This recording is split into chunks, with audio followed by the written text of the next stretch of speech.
두 번째 초의 의미가 회개의 의미를 가지고 있고요. 세 번째 초의 의미가 사랑과 나눔, 그리고 네 번째 초의 의미가 만남과 화해이고요. 마지막 가운데 있는 우리는 저기 흰 초가 바로 성탄절날 키는 초예요.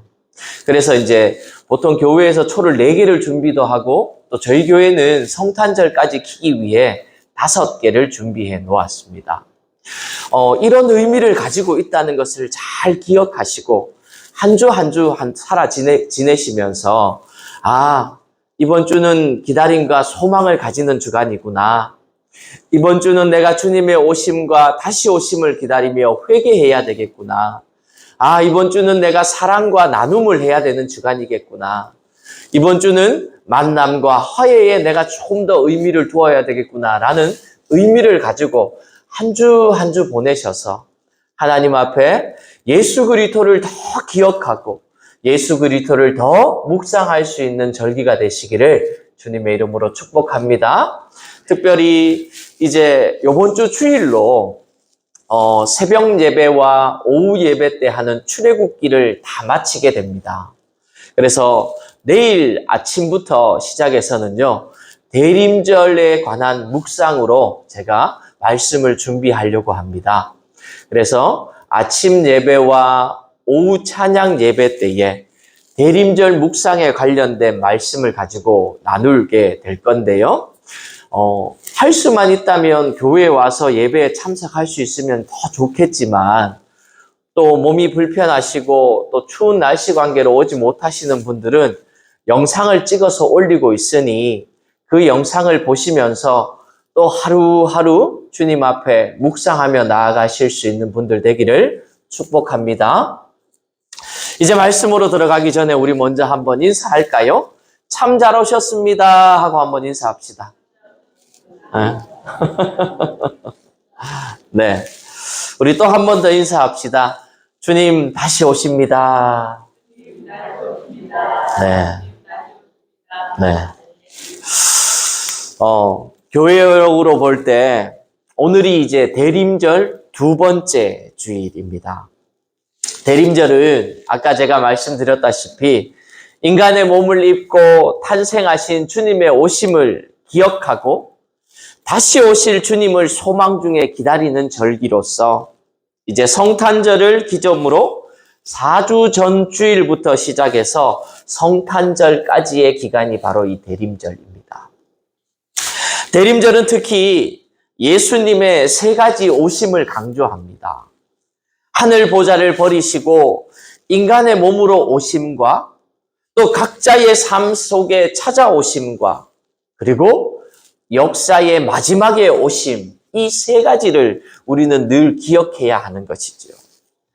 이러한 주님의 오심을 기다리는 성도들은 준비가 필요합니다. 어떤 준비입니까? 바로 말씀에 비추어 자신의 삶을 항상 새롭게 세워 나아가야 하는 것이지요.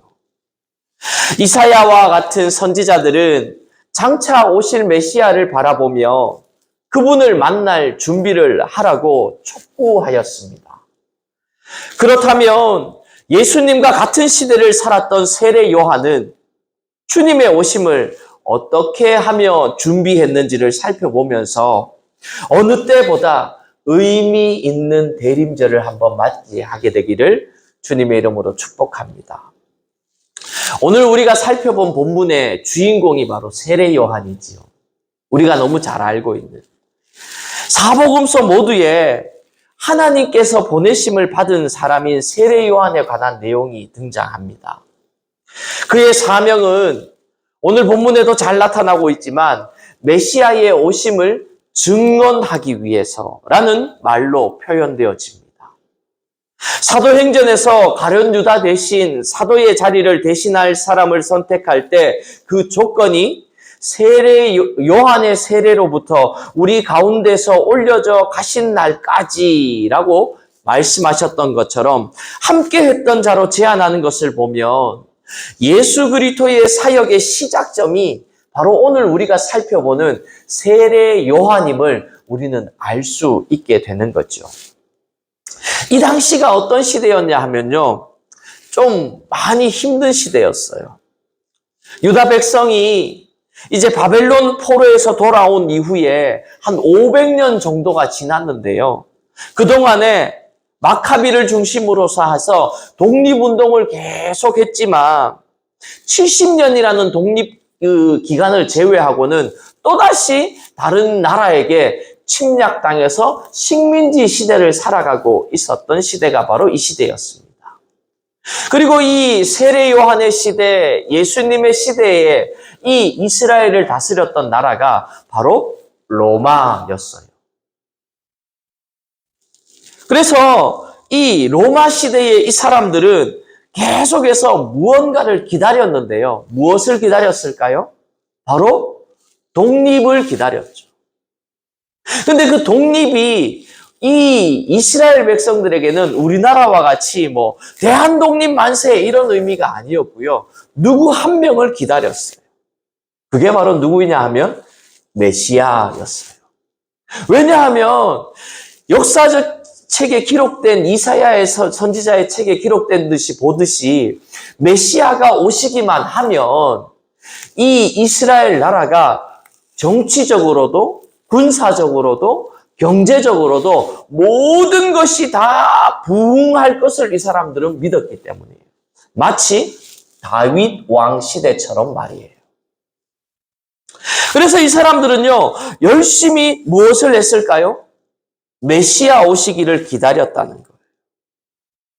그런데 이 사람들이 막상 예수님이 오셨을 때에는 유다 땅에 별다른 움직임이 없었다는 거예요. 대부분의 유대인들은 예수님이 오신 사실조차 알지 못했습니다.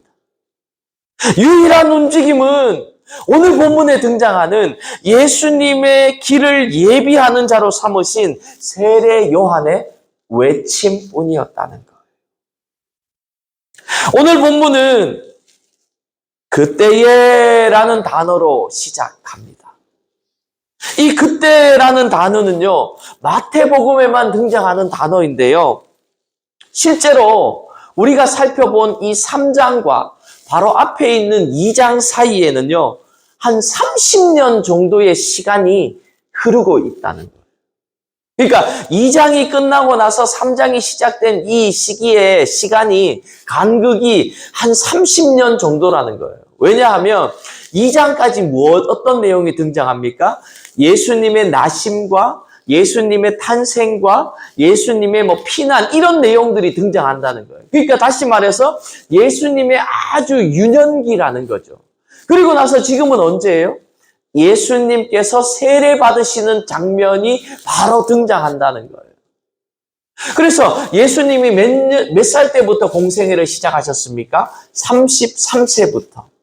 그러니 최소한 30년의 시간이 흐른 이후라는 거예요. 근데 여러분, 우리는요, 여기에서 잊지 말아야 할 것이 하나 있어요. 바로 이 30년이라는 잊혀진 시간, 망각의 시간이 우리에게는요, 우연히 흘러간 것처럼 보이고 그냥 지나간 시간처럼 보이지만요, 절대 우연의 시간이 아니고 그냥 흘러간 시간이 아니라 하나님의 시간이라는 것을 우리는 기억할 수 있어야 한다는 거예요. 사랑하는 성도 여러분, 우연이라는 시간은 절대 없습니다. 우리가 살아가고 있는 모든 시간이 바로 하나님의 시간인 줄 믿습니다. 하나님의 때인 줄 믿습니다. 그때는 인간의 감각이 아닌 하나님께서 정하신 시기로 사용되어지는 거예요. 저와 여러분들이 살아가고 있는 지금 이 시간도 하나님께서 저와 여러분들에게 허락하여 주신 시간인 줄 믿습니다. 1분 1초도 그저 흘러가는 시간이 없고 하나님이 우리에게 허락해 주신 시간이며 하나님이 우리에게 주어진 시간이라는 것을 믿고 나아갈 때에 우리의 인생이 하나님 앞에 붙들림 바 된 시간이 될 줄 믿습니다. 사실요, 이 세례 요한은요, 예수님과 사촌지간이었어요. 나이도요, 6개월밖에는 차이가 나지 않았어요. 그러니까 세례 요한이 예수님보다 6개월 앞선 형님이었던 거죠. 하지만 세례 요한은 예수님보다 일찍 성경에 등장합니다. 왜 그는 일찍 등장했을까요? 성경은 세례 요한이 어떤 사명을 감당했는지 잘 말해주고 있는데요. 그는 선지자 이사야를 통하여 말씀하신 것이 실현된 자라고 말씀합니다. 오늘 3절에 보면 이렇게 말해요. 그는 선지자 이사야를 통하여 말씀하신 자라. 아멘. 예수님도 태어나고 갈릴리 지방에서 자라신 것 같이 말씀으로 비롯된 듯이 세례 요한도 말씀으로 사명을 받은 자라는 거예요. 우리도 이렇게 말씀으로 사명을 받아야 합니다. 내 생각이나 내 기준으로 사명을 받는 게 아니라 하나님께서 우리를 이 땅에 보내신 이유를 발견하는 것이 우리 삶의 목적이고 이유가 되어야 하는 것이지요. 사명을 감당하겠다고 소원하면 하나님은 그 사명을 감당할 능력을 허락하여 주실 줄 믿습니다. 여러분이 교회 안에 여러 가지 일들을 감당하십니다. 그죠? 어떤 분은 헌금 봉헌하는 위원으로, 어떤 분은 반주자로, 어떤 분은 특송하는 분으로, 어떤 분은 여러 가지 사명으로 교회의 일들을 감당하셔요. 근데요, 때로는요, 이런 마음이 들 때가 있어요. 아, 나는 잘 못하는 것 같아. 나는 좀 부족한 것 같아. 근데 여러분, 하나님 앞에 기도하십시오. 그리고 내가 할 수 있는 대로 최선을 다하십시오. 그러면 족한 것입니다. 왜입니까? 우리는요, 돈 받고 사역하는 사람들이 아니기 때문이에요. 돈 받는 사람은요, 잘 못하면 혼나야 돼요. 왜? 돈까지 받아놓고 못하니까. 그렇죠? 근데 여기 돈 받으시는 분들 계시나요? 아무도 없어요. 제가 돈 드리는 분 한 분도 없어요. 돈 안 받는 분들은요, 좀 실수해도 괜찮아요. 때로는 좀 틀려도 괜찮아요. 때로는 좀 잘못해도 괜찮아요. 그런데 중요한 건 뭐예요? 그 마음 중심만은 하나님 앞에 내가 최선을 다하기 위해 올려드릴 수 있는 마음만 있으면 족한 것이죠. 사랑하는 성도 여러분, 하나님 앞에 말씀으로 사명을 받되 마음으로 그 사명을 감당할 수 있는 분들이 저와 여러분들 되시기를 주님의 이름으로 축복합니다. 좀 실수해도 괜찮아요. 부족해도 괜찮아요. 중요한 건 뭐예요? 내가 하나님 앞에 그 사명을 감당하기 위해 최선을 다하는 것이에요. 세례 요한은요, 와가지고 처음으로 한 일이 바로 말씀을 전하는 일이었어요. 근데 그 말씀이 뭐였어요? 2절에 보니까 이렇게 말씀하셔요. 회개하라, 천국이 가까웠느니라 하였으니. 세례 요한의 내용은요, 아주 간단한 메시지였어요. 그것도 그저 큰 성읍이나 광장이나 성문 앞에서 한 것이 아니라 어디에서 했어요? 광야에서 외쳤어요. 광야에서. 이렇게 단순한 메시지를 선포했는데 왜 사람들은 그에게 모였을까요? 여러분, 우리 지금으로 이 제천으로 따지면요, 이런 것이죠. 사람들이 많이 모이는 의림지, 관광지 이런 데 아니고, 시청 앞 이런 데 아니고, 제천역 앞 이런 데가 아니라 어디쯤 될까요? 아마 지금 제가 생각해 볼 때 이 제천에서 따지면 어디로 하면 장평들 이런 데. 그렇죠? 아니면 저기 어디예요? 우리 저기 가다 보면 축구장 있는 데 있잖아요. 왜? 또 일단 떨어진대. 그렇죠? 그런 곳에서 지금 이 세례 요한은 말씀을 전하고 있는 거예요. 바꾸어 말하면 사람이 하나도 없는 곳에서 말씀을 전했었다는 거예요. 광야에서. 그런데도 그 세례 요한의 말씀을 들으려고 사람들이 구름대처럼 모였다는 거예요. 왜 그랬을까요?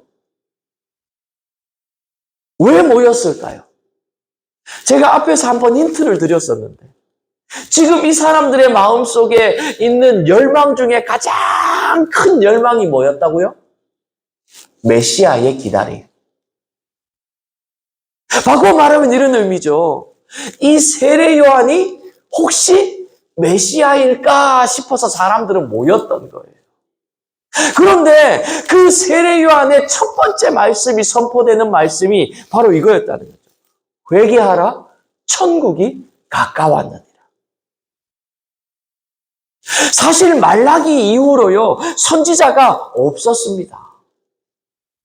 이 땅에 세례 요한이 하나님의 말씀을 불같이 선포했을 때 사람들이 모이기 시작했습니다. 어쩌면 그들은 선지자를 통한 메시아를 통한 하나님의 말씀에 갈급해 있었는지도 모르겠어요.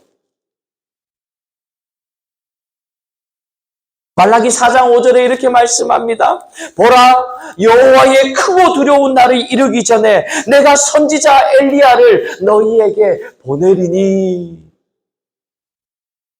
하나님의 영광이 임하기 전에, 메시아가 오시기 전에 엘리야를 먼저 보내어 너희에게 보내겠다 말씀하셨다는 거예요. 이런 의미인 거죠. 이 세례 요한은요, 주님이 오실 길을 예비하는 자의 사명을 받았다는 그것입니다. 그가 사명을 받았다는 것은 일단 세상을 한번 나아왔다는 것을 의미하는 거지요. 여러분, 회개라는 것은요, 단순히 후회하는 게 아니에요. 내 생각을 돌이키고, 내 마음을 돌이키고, 내 육신의 행동조차도 돌이키는 것. 그게 바로 진정한 회개를 의미하는 거죠. 지금 하나님께서 세례 요한을 통해 이스라엘 백성들에게 하시고 싶어하는 말씀이 뭐예요? 회개하라, 천국이 가까웠느니라는 이 말씀 가운데 어떤 의미를 지금 말씀하고 싶어 하시는 거예요? 너희들이 나를 좀 찾으라는 거예요. 나를 좀 알으라는 거예요. 회개하라는 말은 이제 더 이상 율법과 관습과 장로의 유전에 매여 있는 너희들의 그 삶을 돌이켜 그 율법 안에 있는 진정한 내가 너희들에게 원하고자 하는 뜻을 깨달으라는 의미예요. 그리고 그 모든 것들을 거칠애를 버리고 하나님 앞에 애통하며 자복하는 마음으로 나아오라는 의미인 것이죠. 그런데 이 세례 요한은요, 말로만 외치는 사람이 아니었어요. 4절입니다. 이 요한은 낙타 털옷을 입고 허리에 가죽띠를 띠고 음식은 메뚜기와 석청이었더라. 아멘. 여러분, 회개한 사람은요, 뭐가 다르다고요? 삶이 다르다는 거예요. 의식주가 달랐다는 거예요. 그러니 다른 사람들의 눈에 그가 보여질 때 어떻게 보였다는 거예요? 정말 뭔가 있는 사람처럼 보였다는 거예요. 여러분, 어떤 분이 이런 내용을, 제가 논문을 하나 읽었는데, 여러분, 뉴욕의 광장에, 스퀘어 광장에 어떤 한 사람이 이런 행동을 했대요. 매일 똑같은 시간에, 똑같은 장소에서 하늘을 바라보면서 손가락으로 이렇게 가리키는 거예요. 그리고는 길게도 안 해. 딱 1시간을 그렇게 하고는 가는 거예요. 사라지는 거예요. 맨 처음에는 사람들이 지나가면서 저 사람 뭐야? 이러고는 지나갔어요. 근데 이 사람의 행동이 일주일이 됐어요. 그러자 사람들이 이제 저 사람 뭐지? 하고 관심을 가지기 시작하는 거예요. 한 달이 지났어요. 함께 손가락을 가리키는 사람이 생기기 시작했어요. 6개월이 지났어요. 그 사람에 대해서 연구하는 사람이 생겨나기 시작했어요. 저 사람은 왜 저렇게 똑같은 시간에 똑같은 장소에서 하늘을 향하여 손가락을 가르치고 있을까? 여러분, 이게 인간들의 모습이라는 거죠. 별것 아닌 것 같은 행동인데 계속해서 반복해서 계속해서 똑같은 행동을 하면 사람들이 관심을 가지고 특별해 보이기 시작한다는 거예요. 여러분, 우리 예수 믿는 사람들이 좀 그랬으면 좋겠습니다. 무엇으로 특별해져야 합니까? 하나님의 말씀으로 특별해져야 합니다. 예수 그리스도의 은혜로 특별해져야 합니다. 성령 하나님의 능력으로 특별해져야 하는 사람들이 바로 저와 여러분인 것이지요. 그래서 우리 주위에 있는 사람들이 저와 여러분들을 바라볼 때 이렇게 바라보는 거예요. 저 사람은 아무것도 아닌 같은데 뭔가 있는 사람 같아. 하는 행동이나 말이나 보면 뭐 특별한 게 없는 것 같은데 뭔가 특별해. 저는 우리 복양 제1교회 성도분들이 그런 분들 되기를 주님의 이름으로 축복합니다. 여러분들의 주위에 있는 사람들이 여러분들을 바라볼 때 그런 눈으로, 그런 마음으로 바라볼 수 있어야 한다는 거죠. 근데 그러기 위해서는 뭐 해야 돼요? 뭔가 달라야 한다는 거예요. 의식주가 다르다는 거예요. 여러분, 의식주가 다르다는 말은 뭐예요? 삶의 모양이 다르다는 의미예요. 다시 바꿔 말하면 뭐예요? 말로만 전하는 것이 아니라 내 삶을 통해 보여주었다는 의미인 것이죠. 그의 삶은 그가 전하는 메시지에 합당한 삶이었다는 것을 의미합니다. 요한은 낙타 털옷을 입고 허리에 가죽띠를 띠고 음식은 메뚜기와 석청이었더라. 바꾸어 말하면 입는 것, 먹는 것, 그리고 살아가는 삶의 모습이 다 달랐다는 것. 여러분, 우리가 좀 그래야 합니다. 밖에 나가보면요, 예수 믿는 사람이랑 예수 믿지 아니하는 사람이랑 차이가 전혀 없어요. 똑같아. 아니, 오히려 어쩔 때는 보면요, 예수 믿는 사람인 걸 내가 분명히 알고 있는데 저분이 때로는 세상 사람보다 더 세상 사람 같은 예수 믿는 사람이 있더라고요. 혹시 우리의 모습은 그렇지 않습니까? 내 자녀들이 나를 바라볼 때, 내 주위 사람들이 나를 바라볼 때 나는 과연 하나님의 사람으로 보여지고 있는지, 예수 믿는 사람으로 보여지고 있는지 한번 돌아보아야 할 것입니다. 5절입니다.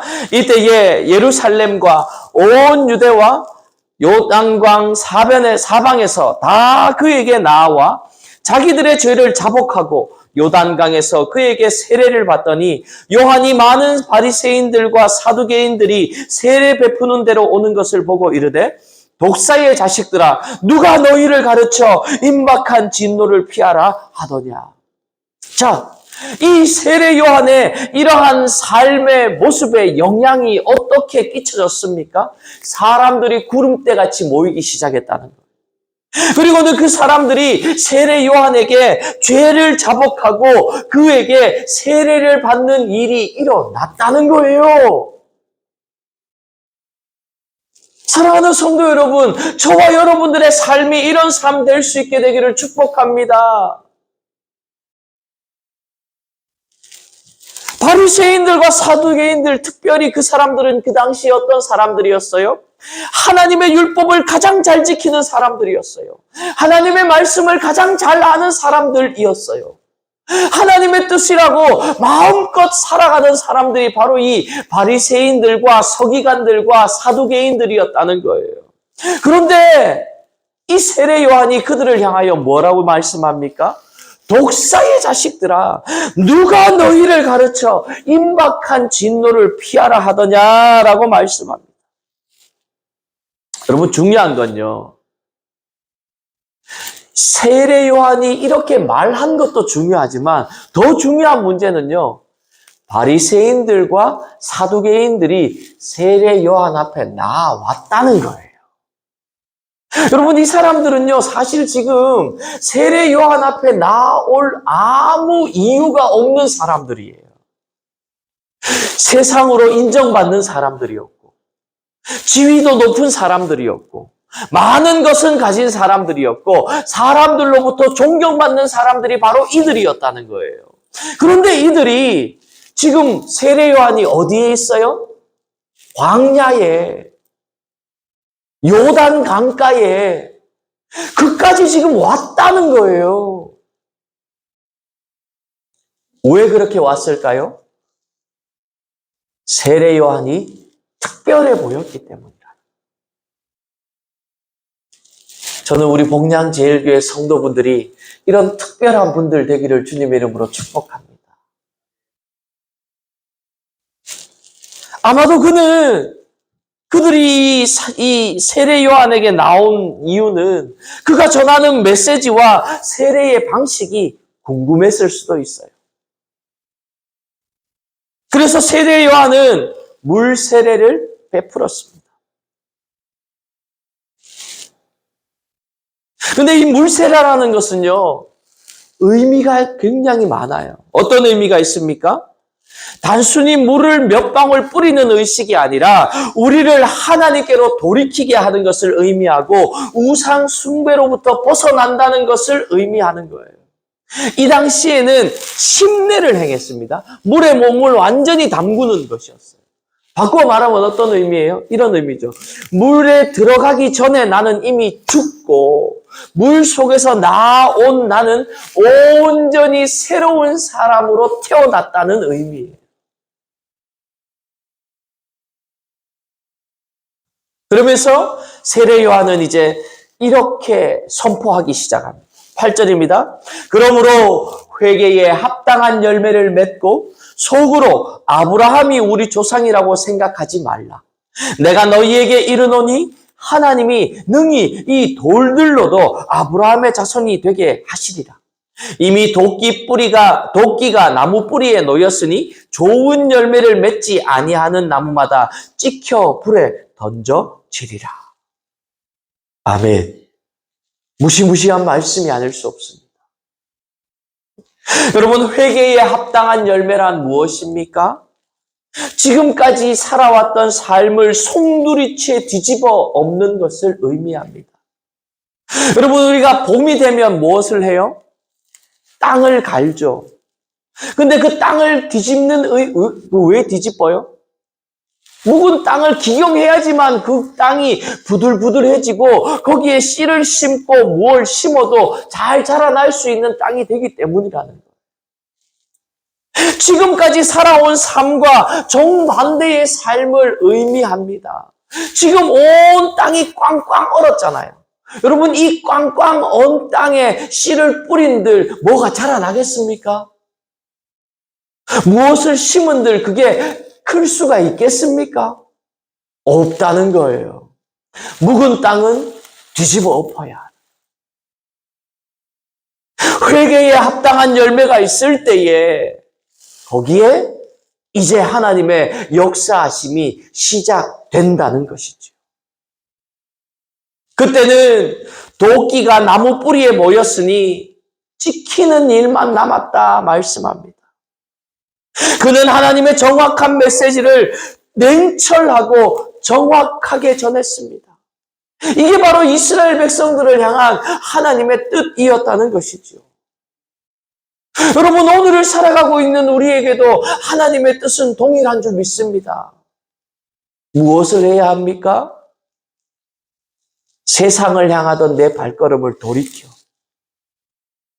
하나님을 향한 발걸음으로, 세상의 욕심을 향했던 내 손과 발이 이제는 하나님을 향한 손과 발로 내 욕심도, 내 생각도, 내 마음의 어떤 것들도 다 내려놓고 하나님으로 중심으로 나아가는 인생. 그 인생이 바로 하나님께서 오늘을 살아가고 있는 우리에게 동일하게 주시는 메시지인 것이지요. 11절입니다. 나는 너희로 회개하게 하기 위하여 물로 세례를 베풀거니와 내 뒤에 오시는 이는 나보다 능력이 많으시니 나는 그의 신을 들기도 감당하지 못하겠노라.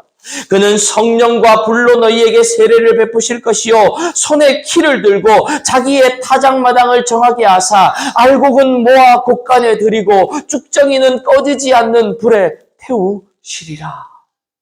아멘. 여러분, 오늘 이 본문 말씀 가운데 나오는 10절에 등장하는 불, 11절에 등장하는 불, 그리고 12절에 등장하는 키, 이런 것들이 다 무엇을 의미하는 거예요? 마지막 때의 심판을 의미하는 단어들입니다. 여러분, 지금 이 세례 요한은요, 이렇게 얘기해요. 자신의 정확한 위치와 분수를 알았던 사람인 것 같아요. 자신은 회개를 하기 위해 물 세례를 베풀지만 자신의 뒤에 오는 메시아 예수님은 성령과 불로 세례를 베풀어 주신다는 거예요. 물 세례와 성령 세례가 임하지 않으면 우리는 하나님 나라에 들어갈 수 없는 존재가 된다고 지금 세례 요한은 말하고 있는 거예요. 그의 이름은 아직 알려지지 않는 예수님을 이렇게 소개합니다. 자신보다 능력이 더 많은 분이라고 말해요. 여러분, 우리의 모습이 그래야 합니다. 저와 여러분들이 누구를 소개할 수 있는 사람이어야 합니까? 예수님을 소개할 수 있는 사람이 되어야 하는 거죠. 내 능력을 드러내고 내 어떤 그걸 드러내는 것이 아니라 나는 부족하지만 나는 연약하지만 내 뒤에 오시는 분, 나를 위해 십자가에 죽으신 분, 지금도 하나님 보좌 우편에서 나를 위해 기도하고 계신 분, 그리고 그 때와 장소는 알 수 없지만 반드시 다시 오실 그 예수님은 능력이 많으신 분입니다. 구원을 베풀어 주실 분입니다. 영원한 영생을 주실 수 있는 분이십니다. 우리의 삶을 통해 그것을 내 주위에 있는 사람들에게 보여줄 수 있어야 한다는 거죠. 여러분, 여기에서 알곡을 모아 곡간에 들인다는 말이요 무엇입니까? 구원을 의미하는 거죠. 우리 복량제일교회 모든 성도분들은 하나님이 보실 때 알곡 되시기를 주님의 이름으로 축복합니다. 쭉정이는 꺼지지 않는 불에 태우신다 하심은 심판을 의미하는 것입니다. 이렇듯 구원과 심판은 반드시 우리의 인생에 임한다는 거예요.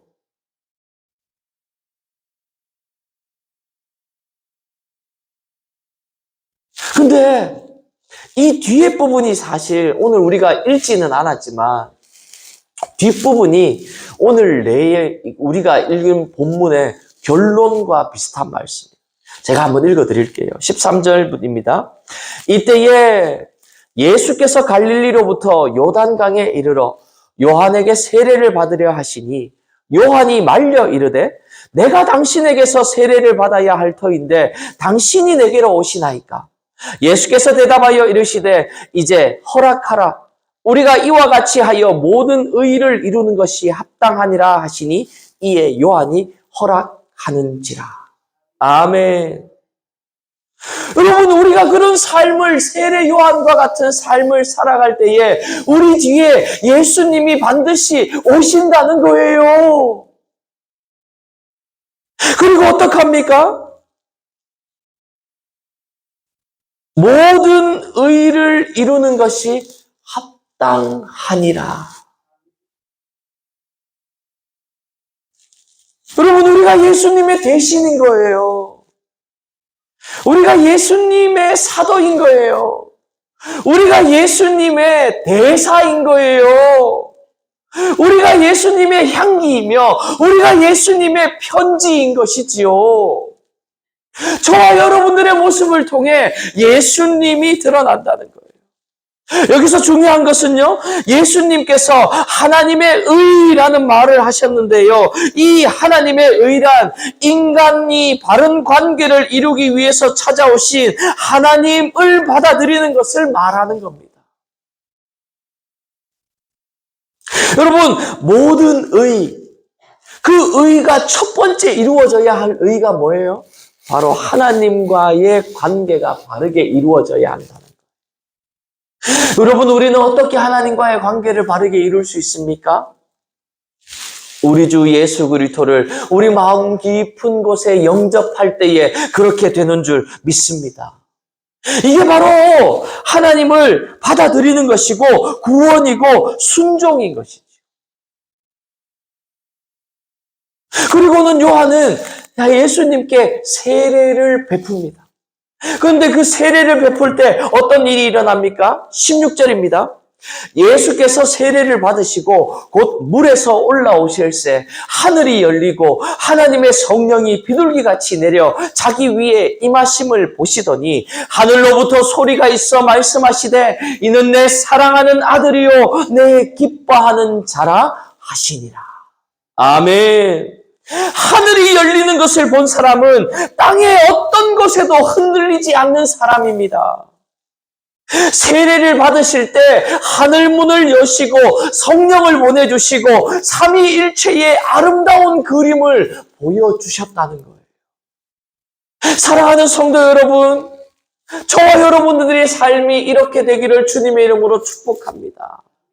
하나님 앞에 매일매일 거듭나고 일신 하나님 앞에 거듭난 인생, 매일매일 새로워지는 인생으로 살아갈 때 하나님께서 우리의 인생에 찾아와 주셔서 하늘문을 활짝 여시고 이렇게 말씀하여 주실 거예요. 너는 내 사랑하는 아들이다. 너는 내 사랑하는 딸이다. 너는 내가 기뻐하는 자다. 하나님의 이 음성을 우리도 들을 수 있게 되기를 축복합니다. 이 사랑과 기쁨은 그리스도인의 구별된 삶의 모습이어야 한다는 거예요. 여러분, 구별이 거룩이고 거룩이 바로 신앙입니다. 이 사랑과 기쁨은 십자가를 지는 능력이 되는 것이지요. 사랑받기 때문에 십자가를 지는 거예요. 하나님께서 기뻐하시기 때문에 십자가를 질 수 있게 되는 것이지요. 세상은 기쁨과 사랑에 결핍되어 있습니다. 가짜 사랑과 가짜 기쁨에 세상은 더욱 목말라하고 더욱 강팍해집니다. 뭔가 되게 화려한 것 같은데 그 속을 보면 아무것도 없어요. 뭔가 정말 대단한 것 같은데 그 속을 가만히 들여다보면 아무 알맹이도 없어요. 축정이일 뿐이에요. 하지만 여러분, 우리 예수 믿는 사람들은 아무것도 없는 것 같지만 그 안에 생명을 가진 자요. 아무것도 없는 것 같지만 그 안에 빛을 가진 자요. 아무것도 없는 것 같지만 하나님의 영광을 가진 자들이 바로 저와 여러분들인 줄 믿습니다. 이 세상은요, 죽음을 향해 치닫고 있습니다. 우리에게 가장 필요한 능력은 사랑을 받고 사랑을 주는 것이에요.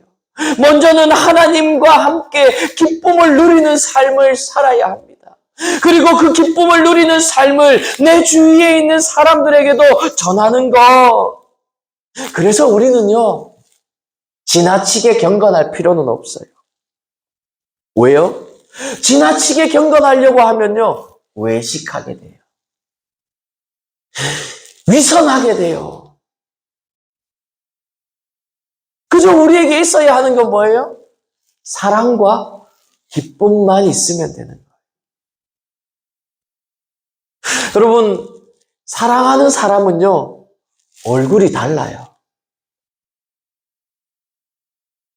기쁨이 충만한 사람은요, 얼굴이 달라요.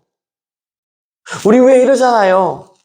젊은 처녀 청각들이 갑자기 막 얼굴이 환해지고 옷 입는 게 달라지고 눈빛이 반짝반짝반짝거리고 이러면 우리 어떻게 생각해요? 아, 제가 연애하는구나. 느끼잖아요. 한 번도 안 해보셨나? 여러분, 사랑하는 사람은요, 표정부터가 달라요. 사랑하는 사람은요, 말투도 달라요. 사랑하는 성도 여러분, 하나님을 사랑하실 수 있게 되기를 축복합니다. 예수님을 깊이 만나실 수 있게 되기를 축복합니다. 그럴 때에 우리의 표정이 달라집니다. 우리의 말투가 달라지고요. 우리의 손과 발의 행동이 달라집니다. 평소에는요, 누가 뭐라 하면, 뭐라 하노? 고마도 했거든. 이렇게 말하던 사람이 사랑하게 되면 어떻게 해요? 아, 왜 그래? 아이, 그러지 마.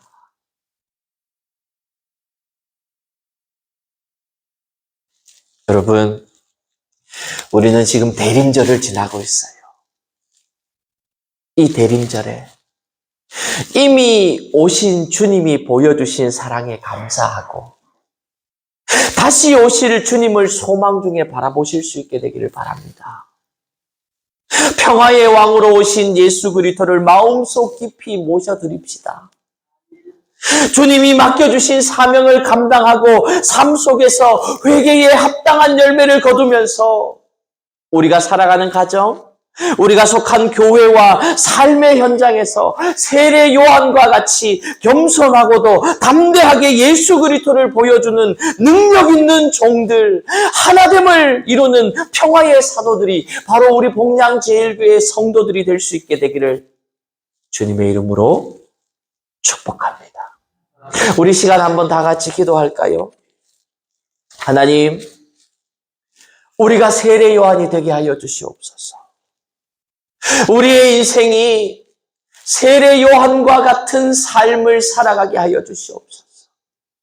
하나님 앞에 말씀으로 사명받게 하시고 그 말씀을 감당하기 위해 기도할 수 있게 하시고 이제 주님께서 허락하여 주신 것에 순종으로 나아가서 우리의 삶을 통해 하나님 앞에 큰 영광 돌려드리는 복된 인생이, 아니 우리를 통해 예수 그리스도가 드러나는 인생이 우리의 인생 되게 하여 주시옵소서. 우리 시간 한번 다 같이 기도하시겠습니다. 거룩하신 하나님 감사합니다. 오늘도 아버지 세례 요한의 모습을 바라보며 또 우리의 모습을 바라봅니다. 하나님